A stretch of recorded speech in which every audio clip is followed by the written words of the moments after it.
A lot of companies are in litigation, for sure, and maybe the litigation means they're just disputing their tax bill. I don't know if it necessarily means the company is um, is necessarily corrupt or bad or something, but that does speak to individual risks of individual companies. Okay, so Barrick Gold, I'm just looking up this company now, and I'm going to answer some of your questions now as well. If you look at Gold, first off, the bull case. Every stock has a bull case and a bear case. So Barrick Gold, they have the bull case is strong gold prices, high inflation, and geopolitical tension, central bank demand, things like that. They have those are all catalysts for the price of gold going up. They're a low cost producer. They have access to high quality assets, and they keeps its sustained costs down. They have a solid balance sheet, so they reduce their debt aggressively. They have global diversification. They have mines in North America, Africa, South America, etc. So they don't have so what happens is that when you're spread out like that, you reduce your risk through diversification.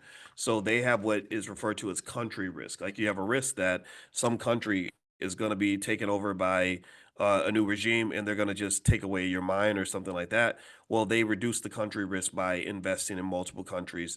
That's always just a fundamental rule. That's the most important rule of investing is never put your eggs in one basket. No one is ever a good investor if they tell you to put all your money in one place. Even if something's doing well, even if you have this investment that's just killing it and making you all kinds of money, I repeat, do not fall for the temptation of putting all your money in one place. Past performance isn't always an indicator of future performance. And if you are making money in one area, like you find that something's really working for you, first thing you do is get some of that money out of the building.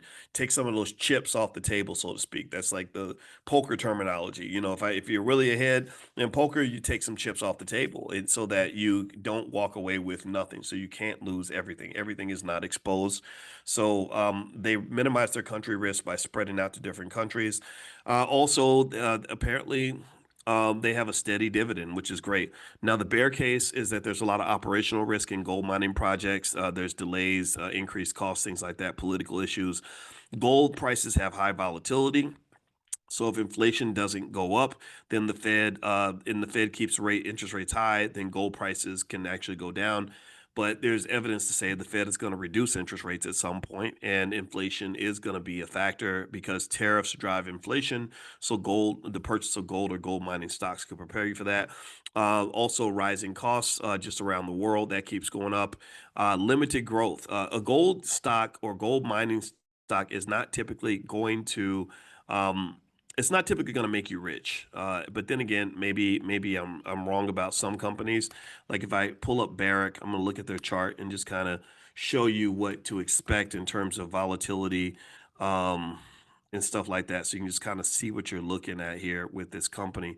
All right, so Barrick Mining Corp. I'm going to pull up on my screen in a second. Give me a second, everybody. Hold on, hold on.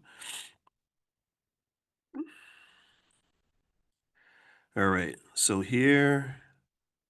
I'm sharing my screen in 5, 4, 3, 2, 0. All right, so here is Barrick Gold, Barrick Mining. It's down a little bit today. Who cares? Last month, it's up a little bit, about 7.9%. It's up quite a lot the last 6 months because the world's going crazy, so the price of gold is going up. It's done pretty well this year.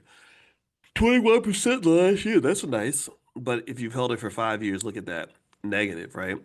The dividend yield is 2%. So you're going to get 2% on your money just because.